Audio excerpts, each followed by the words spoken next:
Buenas noches, estimados y estimadas. Es un gusto para nosotros el compartir con ustedes este espacio de aprendizaje de la clase de Derecho Internacional Privada, en la cual vamos a ver un tema sumamente interesante como es el Código de Bustamante y lo vamos a enfocar en sus 4 áreas principales. Los ponentes para estos temas que tenemos pues es la abogada Vilma Patricia Velar, el abogado Mariel Ruperto Duarte y el abogado Germán Vallecillos. Ellos tres pues nos van a dar una explicación sobre dos presupuestos principales en cada una de las áreas que el Código de Bustamante rige. Como todos sabemos, el Código de Bustamante primero inicia con lo que es el derecho civil internacional. Tenemos que verla también por lo que es el derecho mercantil internacional, el derecho penal y por el derecho procesal internacional. Entonces, en este sentido, así vamos a ir dirigiendo esta exposición. Y pues mi nombre es Oscar Abraham Sierra Santos y yo voy a ser el moderador que va a ir dándole pauta a este recurso de aprendizaje, el cual fue por parte de la Universidad UTH y por la abogada Yesenia Yulisa Aguilar Santos. Así que le doy la bienvenida, estimados abogados, y para dar inicio a este programa, pues bienvenido abogado Germán Vallecillo. Quisiera que nos hablara un poco sobre lo que es el derecho internacional privado en el área de lo que es civil y pues con el tema de lo que es la herencia, ¿verdad, abogado? Saben, ¿verdad? El Código Bustamante fue un intento para unificar el derecho privado en América Latina e incluyendo Brasil, ¿verdad? Eh, que no, ¿cómo se llama? Que empezó en La Habana, Cuba, pues. El derecho, ¿cómo se llama? El Código Bustamante consta de 4 libros, ¿verdad? Y el libro, perdón, uno de los libros, en el libro primero, título 3, capítulo 5, habla de la herencia. Si usted lo adelanta, podemos ir hablando de una herencia, hacer una comparación, ¿verdad? Y nos dice a nosotros que el artículo 152, por ejemplo, dice que la capacidad para suceder por testamento, ¿verdad? Por testamento o sin él se regula por la ley personal del heredero o legatario. Si nos vamos al Código Civil nuestro, nos dice que la capacidad para suceder es la aptitud legal de una persona para adquirir asignaciones a causa de muerte. La regla general es que toda persona es capaz de suceder por causa de muerte. Para que sea incapaz, es necesario que la ley lo declare expresamente capaz. Vamos a ver qué nos dice el artículo 940. El artículo 940 nos dice que toda persona natural o jurídica o a menos de una disposición contraria a la ley goza de la capacidad para suceder o recibir una asignación. Si adelantamos un poquito más, ¿verdad? También nos habla el artículo 153 del Código Bustamante, que dice que, no obstante, en el artículo dispuesto en el artículo anterior, ¿verdad? El artículo son de orden público internacional las incapacidades para suceder que los estados contratantes consideran como tales, ¿verdad? Y en nuestro Código Civil hondureño habla, ¿verdad? De 2 tipos de incapacidades, la incapacidad absoluta y la incapacidad relativa. Más adelante vamos a analizar con el artículo, ¿verdad? 104, 556 del Código Civil, cuáles son esos tipos de incapacidades. ¿Verdad? Entonces, vamos a hablar aquí cuáles son las incapacidades que nos habla el Código Civil. Dice, por ejemplo, el artículo 156 que dice que los ciegos y los mudos, los locos, ¿no? Y los imbéciles, los quebrados y los concursados, y los que no puedan leer y los que no puedan escribir, tienen incapacidad para suceder, ¿verdad? También el código de Bustamante nos habla que el nombramiento de la facultad de las albaceas depende, ¿va? Del regimiento interno de los países contratantes. Y en nuestro caso, ¿verdad? El albaceas, que el albacea es la persona, que el albacea es la persona natural o jurídica que se encarga de administrar los bienes, ¿verdad? De los herederos. Y el Código Civil hondureño no reconoce el albacea, ¿verdad? Entonces también, como ustedes lo ven, el artículo ahí dice, el artículo 1916, nuestro país no lo reconoce. Hay otros países que reconocen, ¿verdad? esa capacidad que una persona administre y que sea la decisión del difunto que la persona, el albacea nombrado, defina a quién le va a dar las propiedades, ¿verdad? Eso en cuanto a la herencia, ¿verdad? Más adelante ahora voy a hablar de los contratos. Muy Nos interesante. adelantamos, sí. De los contratos sacamos los más importantes, ¿verdad? Que el artículo 178, ¿verdad? Esto está en el título 4, ¿verdad? También nos dice el artículo 178 que es también territorial toda regla que prohíba o que sean objeto de contratos o servicios contrarios a la ley y las buenas costumbres y cosas que estén fuera de ellos. Por ejemplo, eh, eh, la prostitución, por ejemplo, los juegos de azar ilegales, el narcotráfico, esos son contratos que no lo reconocen en ningún tipo de gobierno, pues, ¿verdad? Y son de orden público internacional las disposiciones que se refieren a las causas de los contratos, que son las causas lícitas. Son las causas lícitas, por ejemplo, es el objeto, por ejemplo, porque vamos a hacer un contrato, un lugar, una fecha y una disposición de por qué se va a ejecutar cuál es la razón de hacer ese contrato.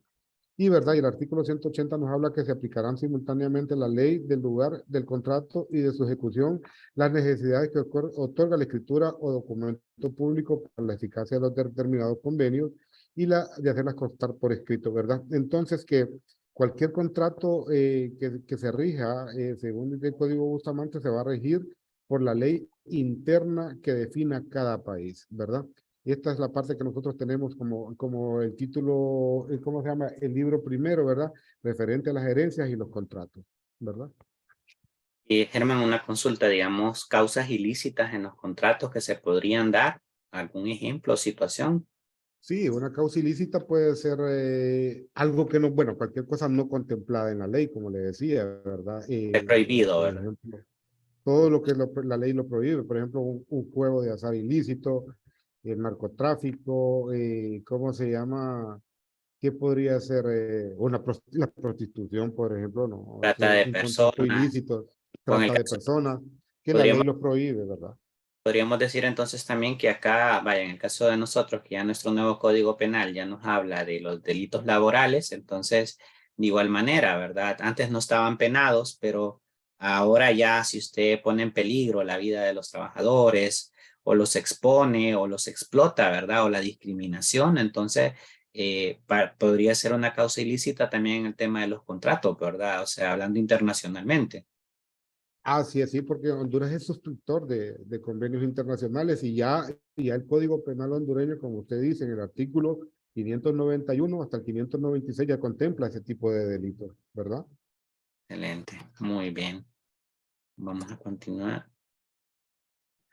Bueno, abogado Germán, le agradecemos. La verdad que hoy estamos tratando de exponer dos temas de cada una de las ramas. Usted pues nos ha hablado de lo que es el derecho internacional civil, nos habló un poco de lo que es la herencia, muy interesante, y nos habló de la parte de los contratos.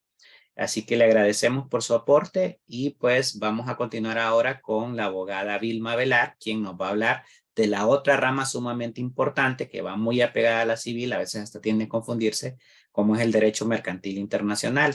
Bienvenida, abogada Vilma. Hola, buenas noches compañeros. Yo les estaré hablando sobre el derecho mercantil internacional y una de las áreas que estaré hablando esta noche es de las compañías mercantiles. En el artículo 247 nos menciona que el carácter mercantil de una sociedad colectiva o comanditaria se determina por la ley en que ésta sea sometida al contrato social y en su defecto por el lugar en que ésta tenga su domicilio comercial, si esas leyes no distinguieren entre sociedades mercantiles y civiles. Se aplicará el derecho del país que la cuestión se someta a juicio. Bueno, pero ¿qué es una sociedad colectiva? Esta es en la que en ella los socios de forma colectiva desarrollan la actividad económica y responden a sus consecuencias de una forma subsidiaria, solidaria y personal con todos sus bienes.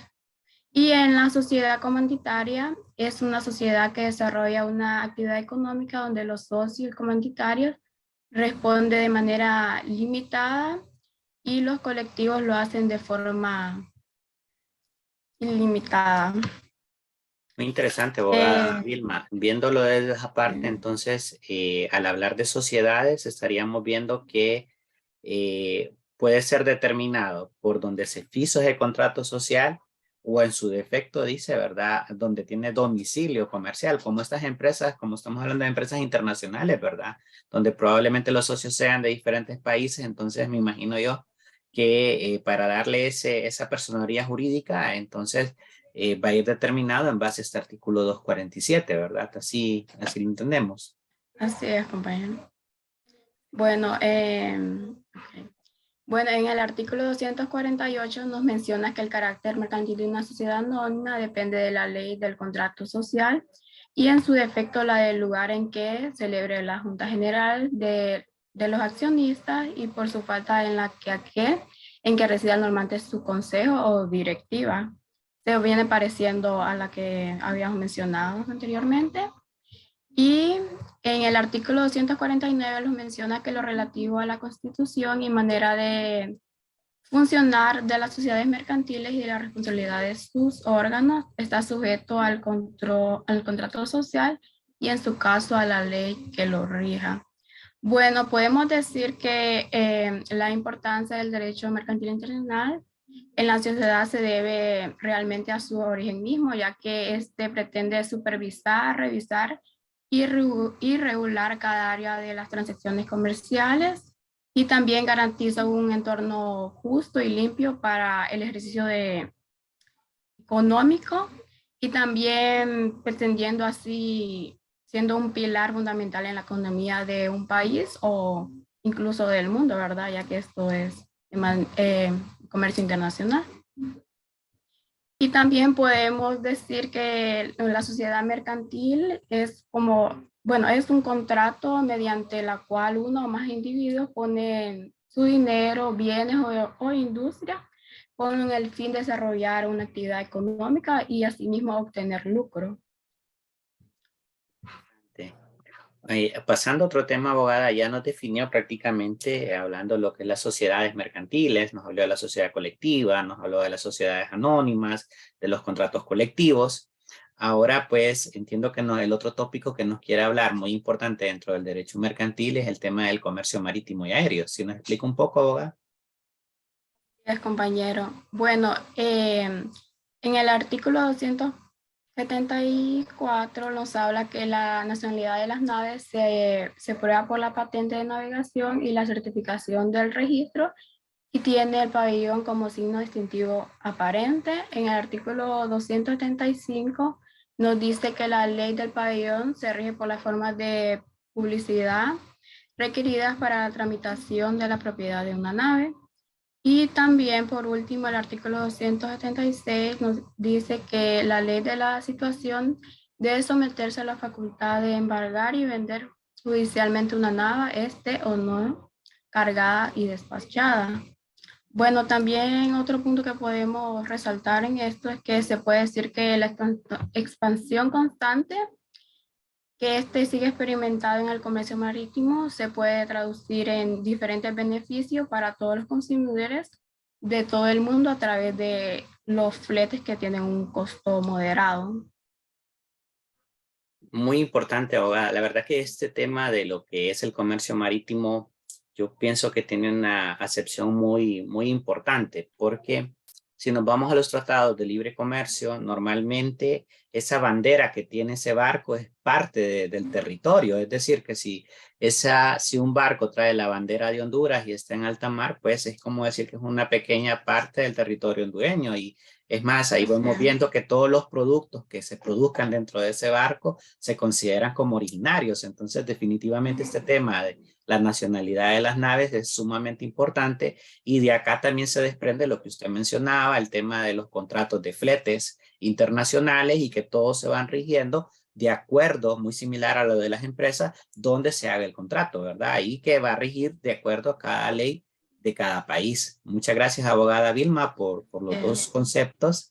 Y pues continuando con nuestro video, vamos ahora a otro tema sumamente interesante, la tercera rama. Como ustedes pueden ver, empezamos con el abogado Germán, Derecho Internacional Civil, nos habló de lo que es la herencia y los contratos. La abogada Vilma vino con Derecho Mercantil Internacional y nos habló de lo que son las sociedades mercantiles y de lo que es el comercio marítimo y aéreo y lo que son las naves. Y pues ahora, bienvenido, abogado Mariel Rupert Duarte, para que nos hable sobre el derecho penal internacional. Bienvenido, abogado. Gracias, buenas noches. Mi nombre es Mariel Ruperto Duarte Pamistán y les voy a hablar un poco de lo que, bueno, lo que dice el Código de Bustamante en su libro tercero referente al derecho penal internacional. Bueno, refiriéndose a lo que son las leyes penales, ¿verdad? Dice que las leyes penales obligan a todos los residentes en el territorio, todos, pero existen unas excepciones. ¿Cuáles son esas excepciones? Vamos a ver si nos pasa la siguiente. Entonces, ¿quiénes están exentos de las leyes penales de cada estado contratante? Los jefes de otros estados que se encuentran en su territorio. Por ejemplo, cuando hay visitas diplomáticas, para el caso de la toma de posesión, que vinieron varios diplomáticos de otros países, ¿verdad? Vamos a hablar del caso especial de la vicepresidenta Kamala Harris de Estados Unidos. Pudimos ver que ella traía su propio equipo de seguridad.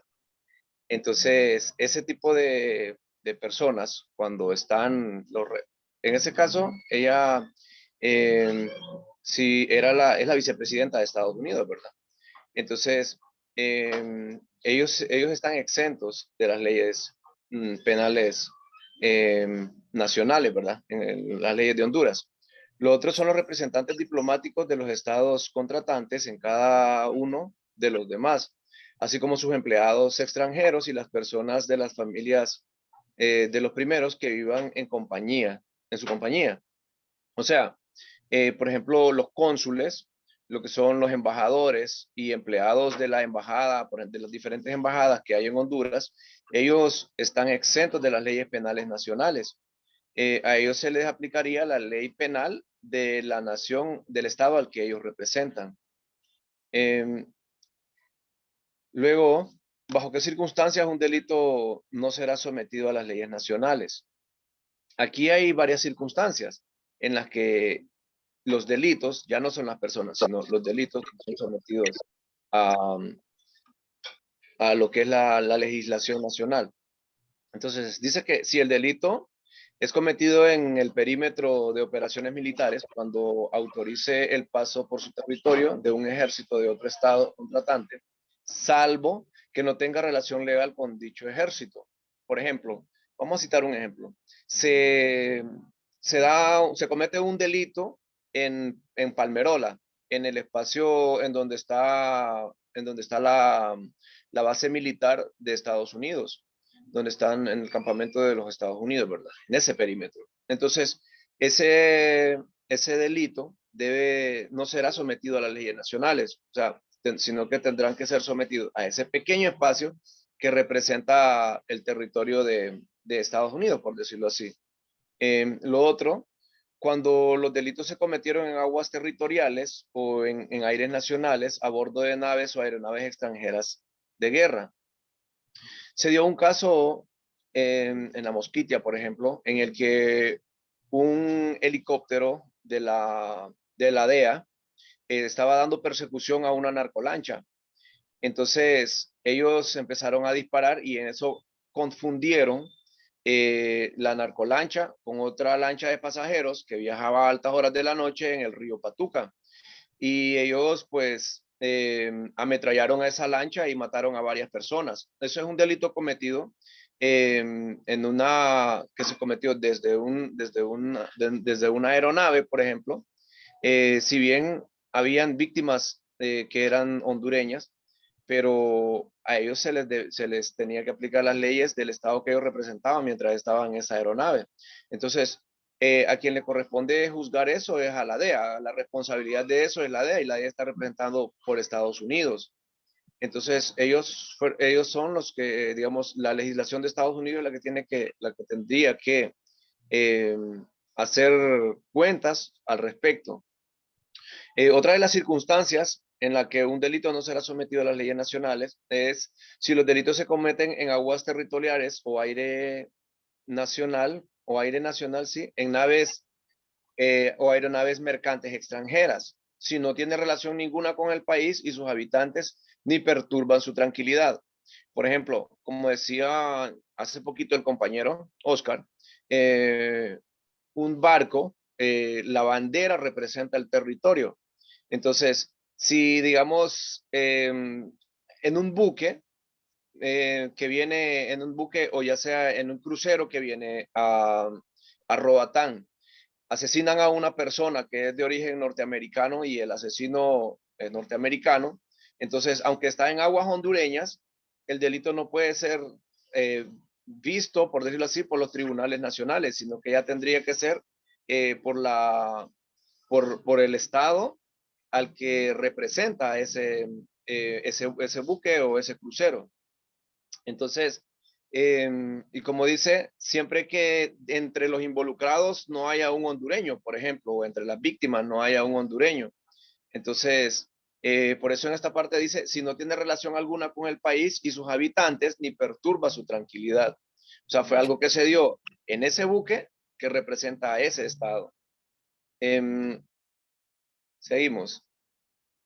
Los actos delictivos cometidos en varios estados contratantes. Cuando los actos se compongan de un delito, cuando los actos que compongan un delito se realicen en estados contratantes diversos, cada estado puede castigar el acto realizado en su país si constituye por sí solo un hecho punible. De lo contrario, se dará preferencia al derecho a la soberanía local en la que el delito se haya consumado, o sea, donde se terminó de realizar el delito. Entonces, si digamos que se dio un delito, ¿verdad? En estas circunstancias, pero en el estado ese, en uno de los estados no constituye delito, entonces si hay otro en donde también se dio, ¿verdad? Donde se terminó de dar y ahí sí constituye delito, entonces se tiene que ejecutar de acuerdo a la soberanía de ese estado. Lo otro dice, si se trata de delitos conexos en territorios de más de un estado contratante, solo será sometido a la ley penal de cada uno el cometido en su territorio. Por ejemplo, cuando, vaya, el narcotráfico, que es un delito transnacional que se da en muchos lugares, ¿verdad? Entonces, hay algunas circunstancias que se dan, por ejemplo, en Honduras, en el trasiego de drogas, ¿verdad? Entonces, algunos de esos delitos solamente podrán ser penalizados aquí dentro del territorio o otros que se dan en Guatemala. Entonces, de eso habla este artículo, ¿verdad?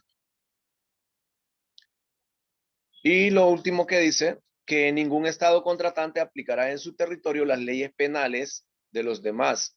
O sea, si en un estado existe la pena de muerte y el ciudadano cometió un delito en Honduras, por ejemplo, pero pertenece al estado en el que existe la pena de muerte, no le van a aplicar la pena de muerte, porque las leyes de Honduras no contemplan la pena de muerte como una sanción por el delito de homicidio, por ejemplo. Delitos cometidos en un estado extranjero contratante. Están sujetos en el extranjero a las leyes penales de cada estado contratante.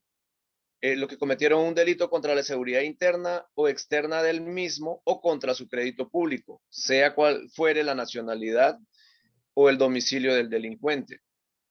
Bueno, aquí creo que está bastante claro, ¿verdad?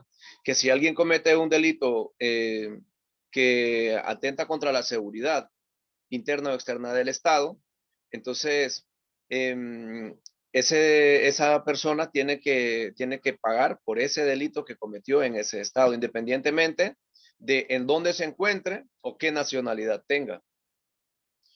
Y dice también que todo nacional de un estado contratante o todo extranjero domiciliado en él que cometa en el extranjero un delito contra la independencia de ese estado. Es como que venga alguien a Honduras y cometa un delito que atente contra la independencia del Estado. Entonces, esa persona estará sometida también a este criterio. También están sujetos a las leyes penales del Estado extranjero en que pueda ser aprehendido y juzgado los que cometan fuera del territorio un delito como la trata de blancas, que ese Estado contratante se haya obligado a reprimir por un acuerdo internacional. Entonces, aquí pues es lo que se está dando ahorita en Honduras, lo que se presume que se está dando, que es la trata de personas. Bueno, ya vimos unos casos que se han dado en Roatán, entonces más o menos a eso es que se refiere esta parte de delito cometido fuera del territorio nacional. La piratería, la trata de negros y el comercio de esclavos, la trata de blancas, la destrucción o deterioro de cables submarinos y los demás delitos de la misma índole contra el derecho internacional cometidos en alta mar, en el aire o en territorios no organizados aún en estado, se castigarán por el captor de acuerdo con sus leyes. A veces se ha dado bastante, por ejemplo, que personas de otro territorio cometen asaltos en alta mar. Aunque no lo crean, la piratería así, de ese tipo, existe todavía. Entonces, cuando los capturan, se les tiene que aplicar las leyes de ese territorio. O a veces también cuando barcos nacionales pesqueros invaden territorio, aguas colombianas, por ejemplo, o jamaicanas, y son capturados en aguas jamaicanas, entonces se le aplica la legislación penal de Jamaica. Esto es en los casos de abordaje culpable en alta mar o en el aire, entre naves o aeronaves de distinto pabellón, se aplicará la ley penal de la víctima. Los abordajes culpables en alta mar, bueno, o en el aire, los abordajes son los choques que han habido. Entonces, cuando hay un choque entre dos barcos, por ejemplo, se le va a aplicar la ley penal de la víctima, o sea, del barco que recibió el golpe, que no tuvo la culpa, por decirlo así. Entonces, esto es lo que habla. Muchas gracias, abogado Mariel. Y en este sentido, pues, muy amplia su explicación, muy interesante el relacionar el derecho internacional penal con todas las situaciones y los ejemplos que usted nos ha dado.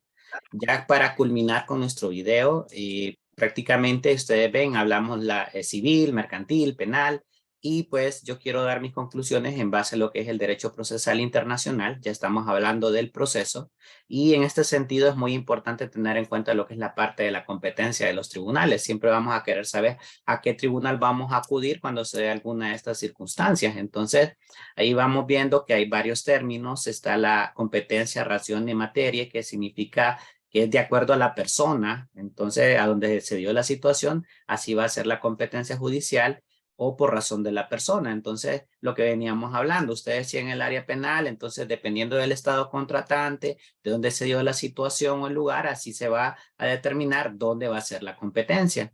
Adicional a esto es de manera general, ¿verdad? Hablando de la competencia, solo un ejemplo, dice, será, en el caso de competencia, será en primer término juez competente para conocer de los pleitos a que dio origen el ejercicio de las acciones civiles o mercantiles de toda clase, aquel a quien los litigantes se sometan expresa y tácitamente, siempre que de uno de ellos por lo menos sea nacional. ¿Qué está diciendo? Que si nosotros al hacer un contrato establecemos ahí que va a ser en el país, vaya, si Germán está en Honduras y yo en Guatemala y decimos que es en Honduras, ahí ya lo estamos diciendo expresamente. Entonces, lo vamos a ir determinando conforme vayamos haciendo los actos de comercio.